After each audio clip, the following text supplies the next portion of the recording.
Hi friends, कैसे हैं आप लोग। आप देख रहे हैं शाही पाठशाला और मैं हूं BK Singh. Daily handwritten important current affairs लेकर मैं आपके बीच उपस्थित होता हूं। तो आइए शुरू करते हैं।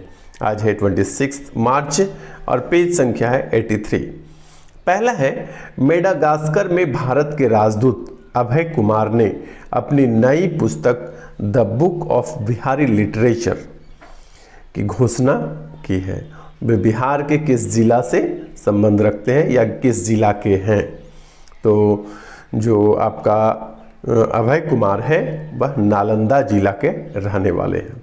वो वर्तमान में क्या है, मेडागास्कर में राजदूत है। यहाँ पर आपके 3 प्रश्न बनते हैं कि अभय कुमार जो है नालंदा जिला के हैं, वो किस देश में राजदूत है। तो आपको याद रखना है मेडागास्कर ने।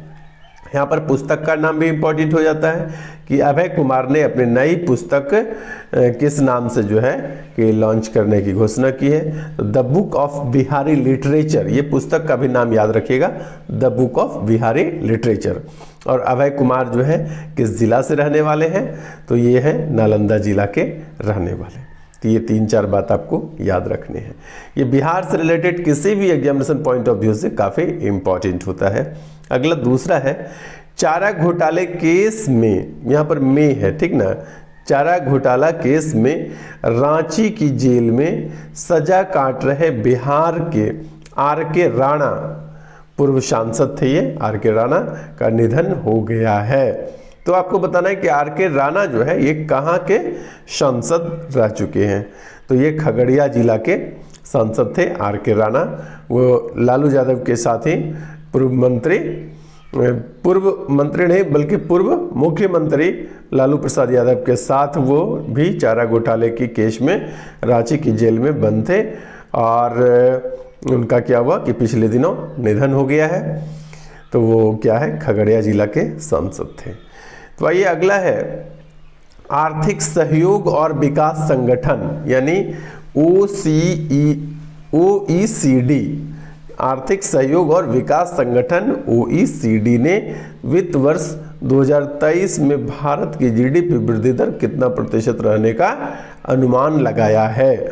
ये आपको याद रखना है, विभिन्न संगठनों के द्वारा जो भारत का अनुमानित जीडीपी वृद्धि दर है, ये विभिन्न संगठनों का 3-4 महत्वपूर्ण संगठनों का याद रखना है आपको, ठीक है। तो यहाँ पर OECD है, आर्थिक सहयोग और विकास संगठन है। इसके द्वारा कहा गया है कि भारत का वृद्धि दर जो है, जीडीपी वृद्धि दर 8.1% रहने का अनुमान लगाया गया है, ठीक है। तो याद रखिएगा OECD ने कितना बताया 2023 के लिए, 8.1%। अगला चौथा है, केंद्रीय नागरिक उड्डयन मंत्री, क्या नाम है, ज्योतिरादित्य सिंधिया ने 2025 तक भारत में कितने नए हवाई अड्डे के निर्माण की घोषणा की है। तो ज्योतिरादित्य सिंधिया ने 2025 तक 220 हवाई अड्डे निर्माण करने की घोषणा की है। अब आइए अगला 5वां है, मारुति सुजुकी के नए MD और CEO कौन बन गए हैं। तो मारुति सुजुकी के नए MD और CEO कौन बन गए हैं, हिसाशी टेकुची, ठीक है, हिसाशी टेकुची। आपको नाम थोड़ा अजीब लग रहा होगा, तो ये आपके लिए फायदेमंद है, क्योंकि इस प्रकार का नाम जैसे ही आपको अजीबोगरीब विकल्प में दिखाई देगा तो आप समझ जाइएगा कि यही मारुति सुजुकी के MD और CEO है, हिसाशी टेकुची।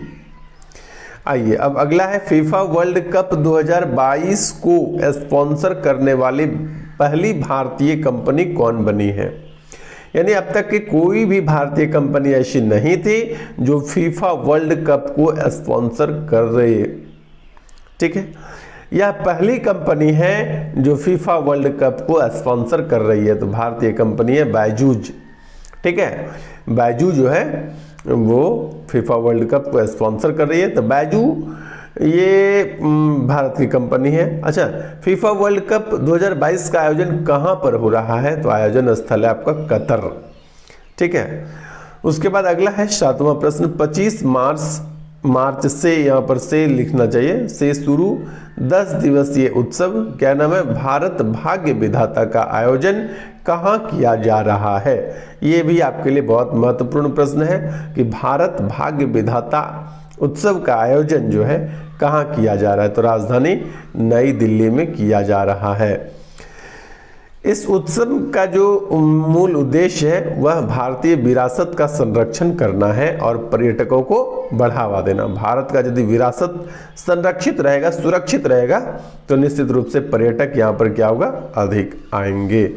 उसके बाद 8वां है ह्वानसोंग 17 यानी ह्वानसोंग 17 अंतर महाद्वीपीय बैलिस्टिक मिसाइल, इसको अंग्रेजी में शॉर्ट फॉर्म है ICBM, को किस देश ने सफलतापूर्वक लॉन्च किया है। मैं यहाँ पर बता दूं कि इस प्रकार के बैलिस्टिक मिसाइल परीक्षण करने से अमेरिका ने इस पर रोक लगा दी थी, लेकिन रोक के बावजूद भी जब नाटो का बैठक चल रहा था तो उसी के बाद जो है कि उत्तर कोरिया के तानाशाह किम जोंग उन ने क्या किया कि ह्वानसोंग 17 का जो है कि परीक्षण कर दिया और बता दिया अमेरिका को कि आपका जो ये बैन लगाते रहते हैं, आरोप लगाते रहते हैं, इससे किसी को कुछ नहीं होना जाना है। तो यहाँ पर एक बड़ा साहस दिखाया है उत्तर कोरिया के तानाशाह ने। उसके बाद अगला 9वां है निर्यात तत्परता सूचकांक यानी EPI। सूचकांक का अंग्रेजी होता है इंडेक्स। तो इंडेक्स से रिलेटेड जितने भी प्रश्न होते हैं अंतर्राष्ट्रीय स्तर पर, उसके लिए आप अलग से एक डाटा बना लेंगे और उसको कंठस्थ कर लेंगे। ठीक है, ये एक नया सूचकांक 2020 से प्रारंभ किया गया है। इसमें जितने भी तटवर्ती राज्य हैं वहां पर क्या होता है कि उन लोग उसकी आपसी प्रतिस्पर्धा को बनाने के लिए इसमें निर्यात की कौन सा स्टेट कितना निर्यात करता है, इसमें प्रतिस्पर्धी बनाने के लिए इस सूचकांक की शुरुआत की गई है। तो यहाँ पर आपको क्या पता चल रहा है, निर्यात तत्परता सूचकांक। तो EPI इसका शॉर्ट फॉर्म होता है।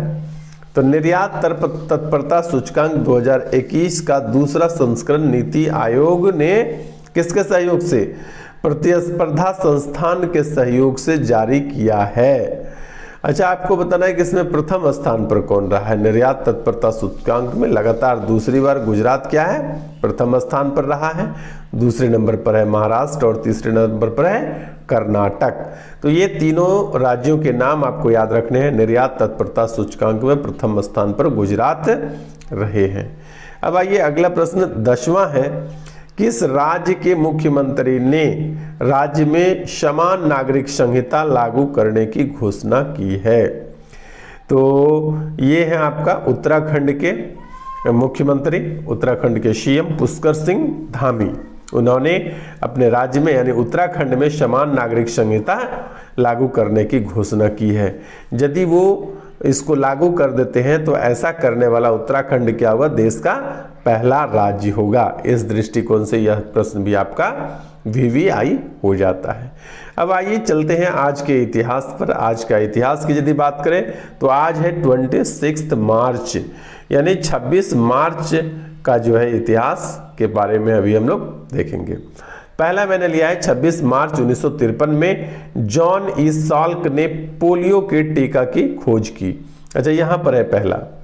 तो एक तो हुआ कि 26 मार्च 1953 को जॉन साल्क ने पोलियो की टीका की खोज की। ठीक है, उसके बाद यहाँ पर पहला था 26 मार्च 1971 में बांग्लादेश ने खुद को क्या हुआ, स्वतंत्र देश के रूप में घोषित किया। उस समय वहाँ के प्रधानमंत्री कौन थे, शेख मुजीबुर रहमान।